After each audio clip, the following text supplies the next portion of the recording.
Good day, everyone. Oh, back with another solo lesson. One of my favorites, actually. One of my favorites, and this is from Red Beach, miles away. Simple, yet man, this is like really good. And I'm going to try something else today. We'll be watching the way he played it on live, and it's very different. Way different. This is the recording,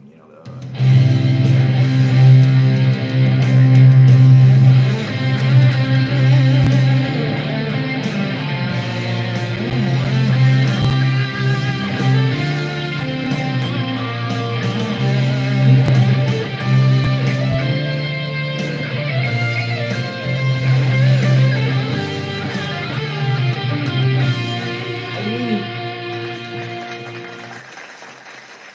we will say, no, it's just a simple solo. It's nothing special.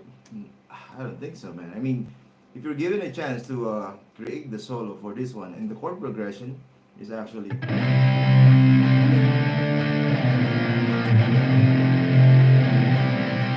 C, D minor, D flat, F, and then it goes to G minor, D minor, and E flat. So everything is in the key of F. Okay. So key of F. Let's talk about this one. This is really nice. I always talk about the theory behind it. Hey, by the way, Alvin on back with another guitar lesson here on YouTube.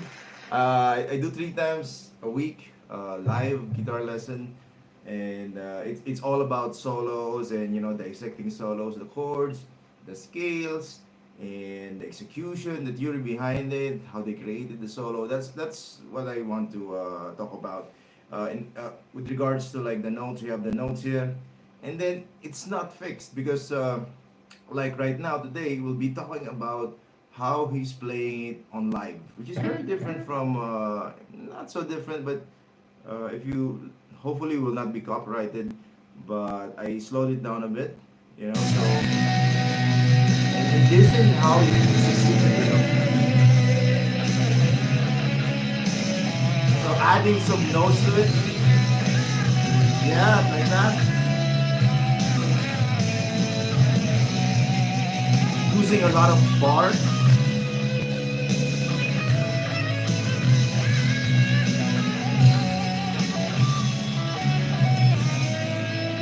Right?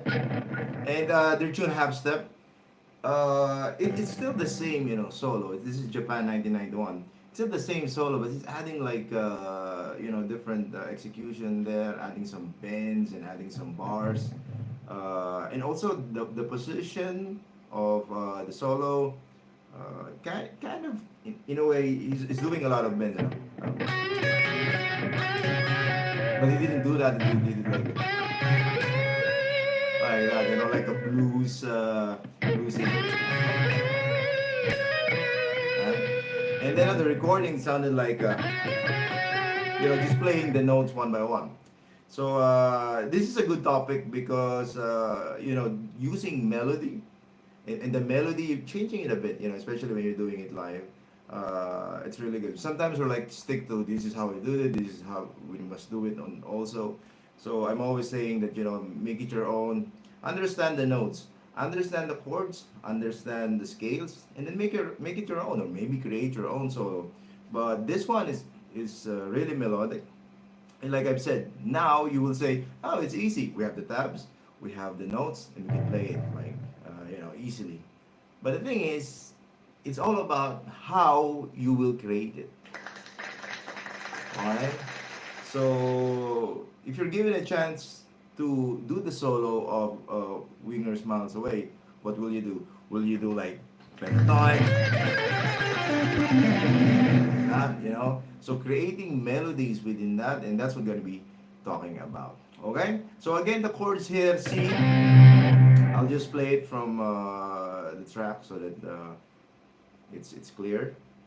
Okay, we always talk about the chords first, okay? Because if we know the chords, we know the relative chords, we will know also the scales that we're going to use within that chord progression. It's a must. You know, if you want to be good in soloing, especially when you're creating your own solo or you're doing improvisation, make sure you know the chords. Not like you just know the key and then you just do whatever you want. No, no, that's not how we do it. Okay, so let me check first if we're live. Of course.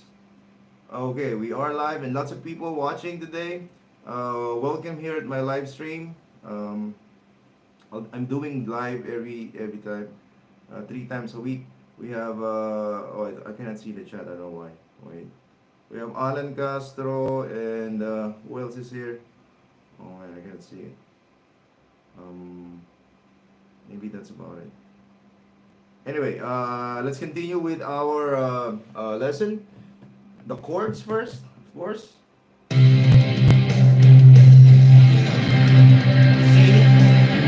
minor, B flat, F, C, D minor, B flat, F.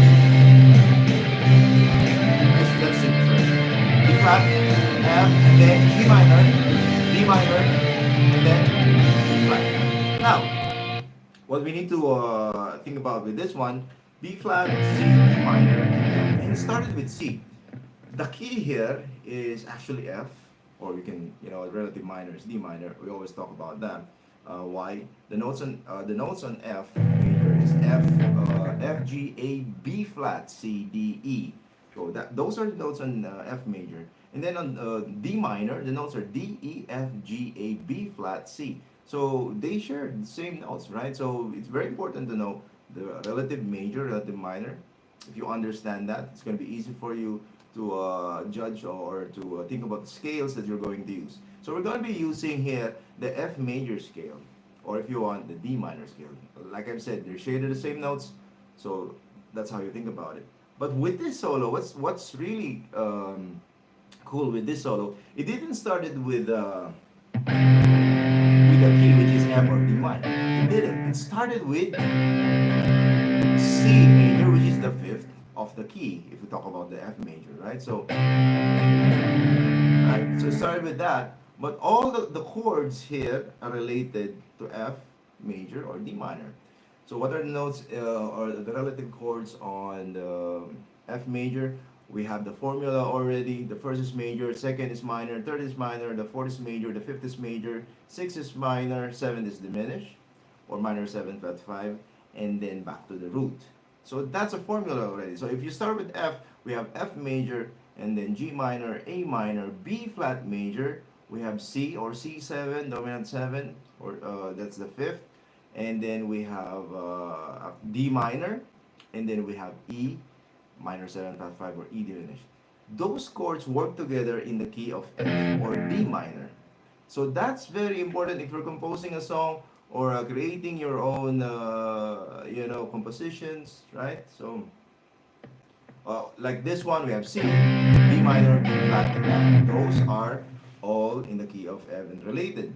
So, if I want to play G minor,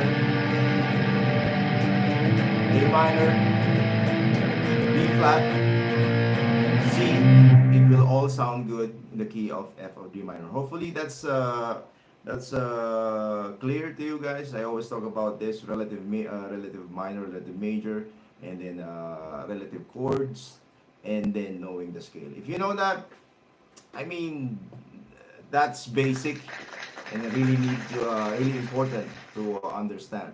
Okay, now with this one, after that, they're tuned down half step. We're doing a standard tuning, and after that, let's check on the scales. Okay, so let's start with the F major. So we have F, G, A, B flat, C, D, E, F, G, A, B flat, C, D, E, F. So important also that we know our fingerboard, all the notes. There are no shortcuts to it. Just learn, your notes on the fingerboard. If you hit one note, oh, that's an E. If you hit it, that's a D, that's a C, that's an F, that's an E. We have to know it. Why? Because, most of the time we go to the internet and we just check, shapes of the chords or shape of the scales.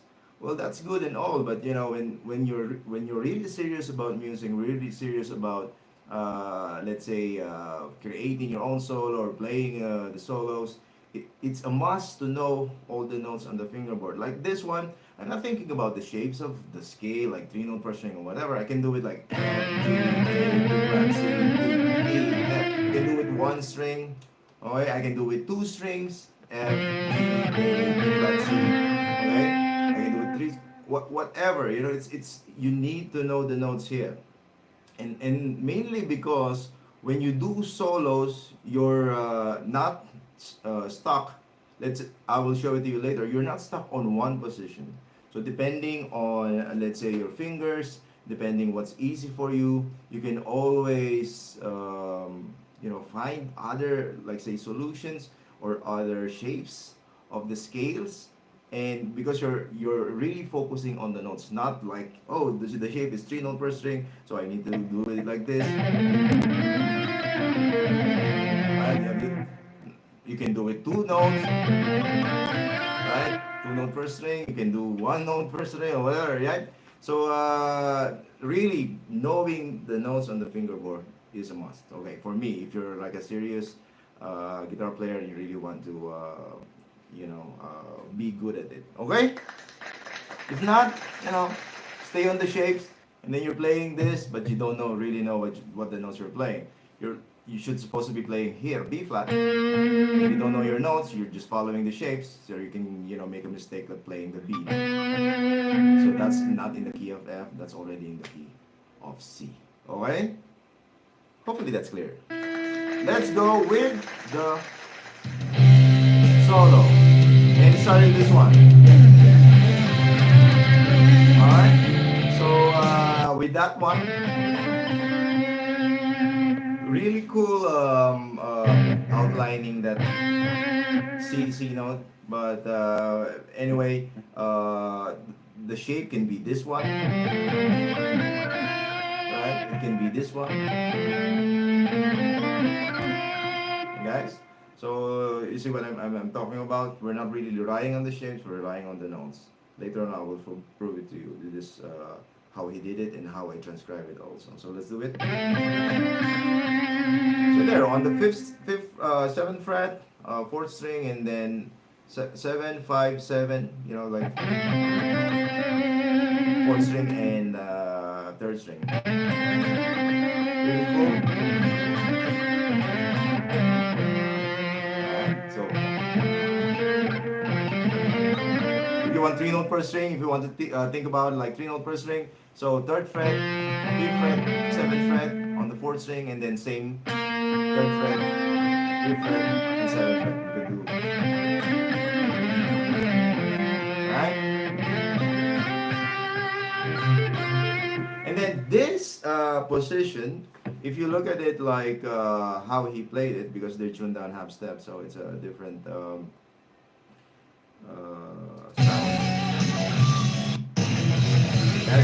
So he's really playing here on that position. So that's perfect. So we're copying that. And to think about it, when you're playing this,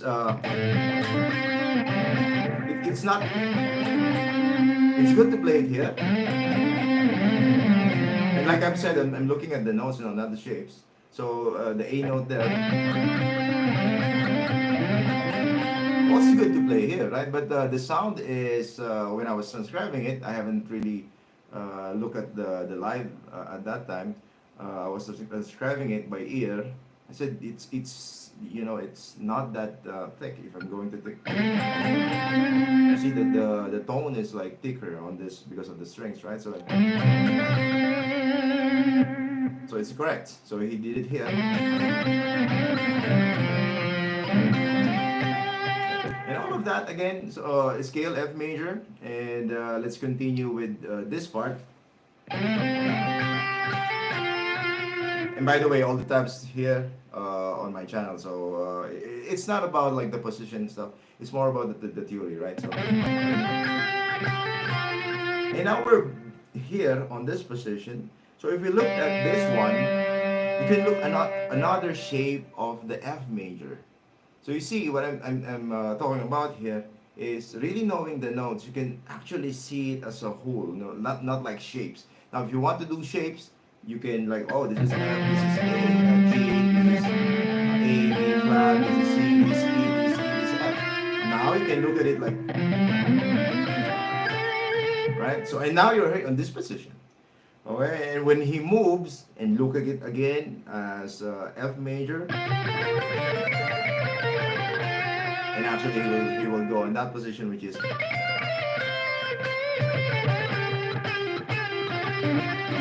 right. So we're here on this position. Yeah.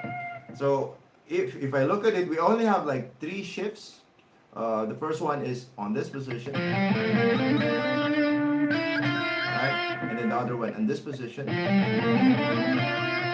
And then the other one is here. So only 3 shapes if you want. If you want to really go like shapes, you go on this 3rd fret, and then we go here on the, let's say, 7th fret, and then we go here on the 10th fret. That's it. 3 positions, and you will have all those registers. That how he played it. When I transcribed it, I did it, and I did that actually. I did it with for my student. You know, hi James. So I did that because it's easy for him. So I did it there, or also I did it here. So I'm giving him like choices, what you want to, choices. Because you have choices. If you work with notes, not by shapes, see we have this. And what he did is with bend, but it's not the original. Like. Alright, so that's, so it's not like playing just one note. This is with bends, and that's so cool, right? So different execution, different position. Okay, so see that? Just to give you an idea, 8th fret 2nd string, and then 10th fret 1st string, and then 10th fret 2nd string. So and back to 8. Right? So those are the notes. When I transcribed it, I did it here on the 2nd string. I don't know why, and I think it's because of my student. I want something that's easy for him, you know, like. But this is easy also because I rely on ears and I rely on the notes, not more of the shapes. And but anyway, so we have that, and then we have.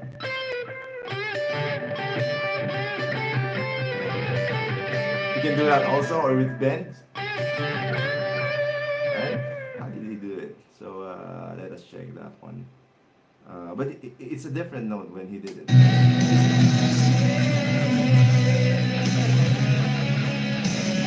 See, like he added like. Right?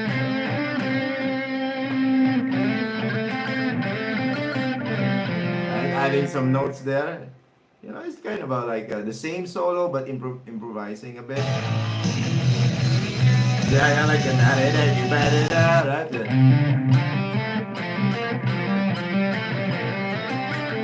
Right, so he did a pentatonic there. Yeah, so adding some more notes. There's an open also.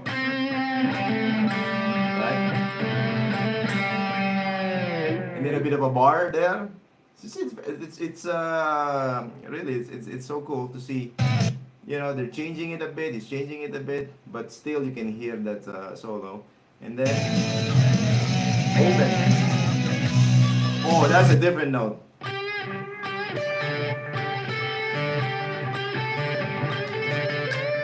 Alright, so the original one. He went to the 1st string like this. Right, with this one he did he went to the 2nd string. You know, like the normal. And that's what he did on this live version. But on the solo he did this. That's what he did on the. Here it's. Okay, so it's still, you know, same phrasing but different placement of the notes there. And then all the same. Yeah. And like I've said, I'm started tuning his half step. If I want to play it the same, I just go half step. Right? But the position here is on the 10th fret. And then the last part.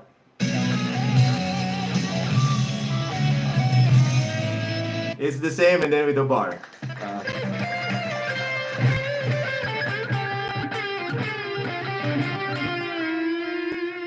Right? So again, all the notes are correct. Only one thing I missed. Let's say I mean with the live compared to the recording, I did this. You know. Okay. Now what he did is on this one he did this.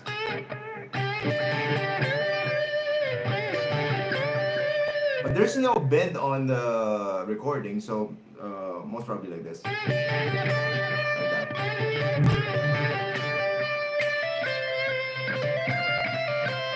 Okay, so I didn't transcribe it like that, but again, you know,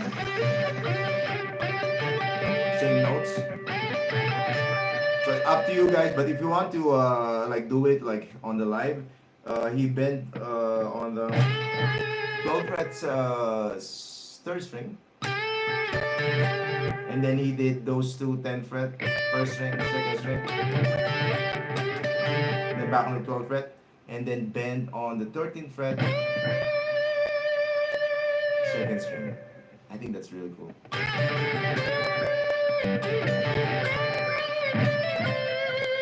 The live is like this, different. But if you want to do the execution, crazy, right? You want to do the execution, but doing the same notes. That one. And now I'll be doing that when I play the solo. I'll be doing that because that's so cool.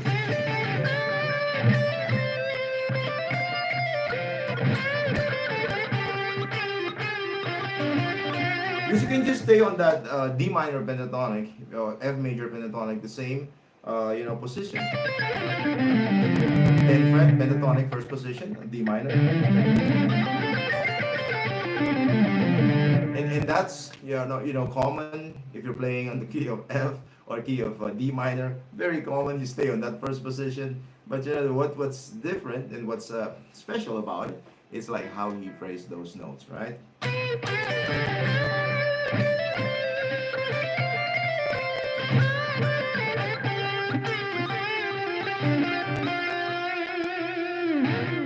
So good, bro. So this is miles away, and again, you see what I'm teaching here. Always work on your chords. Work on not just like you know all the techniques. Yeah, we talk about the technique. Techniques are good, but always work on your chords. Chords will dictate what scales are you going to use. Now, after that, you know, learn your fingerboard to know you know your scales, not only by shape, but especially by notes. Because if you know by notes, like what I'm doing here, I can do it here. I can do it here. Right? I can do it here. And because of that, you will have different execution, a different, let's say, emotions. You know, when you do this, you know, when you do the bends, when you do this, you can just slide. Right? This just straight. You know, so executing those notes depends also like on how you know you place your fingers on the strings, and that's just a fact. You know, because also we have different you know fingers and all of that. You know, so really this will give you more options in terms of choices, positions, and also when you're creating your own solos, no choices of course if you know this stuff. Okay, so lots of viewers now. I don't see the comment. I can only see. Oh no, now I see it. We have Ryan Favor, we have Alan Castro, and we have Mickey Misi. We have that. And guys, this is a simple, let's say simple solo, but this is what I really like. This solo is easy in a way, but so melodic, really following the chord progression, and it's just, you know, it stays with me. It's like a part, really part of the song. It's a part of the song. It serves the song. So hopefully we can, you know, all do solos like this. That's why, you know, Marty Friedman, you know what about that story? He was like, he's hoping that the solos will die or something like that, you know, right? But for me, if you have this kind of solo on the songs, oh man, I can listen to it like, every single time. So if you know what you're doing with the solos, like this one, man, do the solos, please. Do the solos. If it's like this, it doesn't have to be flashy. It has to be like, you know, full emotions, very melodic, and the phrasing really stands out for me. So maybe for you it's easy. For me, it's really special. Yeah, one of my favorites actually.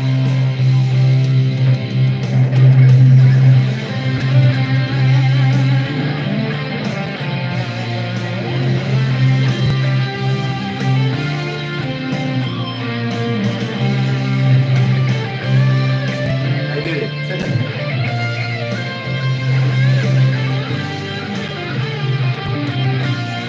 Right?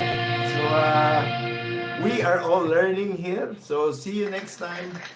I'll be doing this Monday, Tuesday, and Thursday here on YouTube, and also to all the Filipinos there. I'll be doing also in Tagalog, Facebook on those days, and see you again next time, guys. Have a great day, and of course, rock on. Bye bye.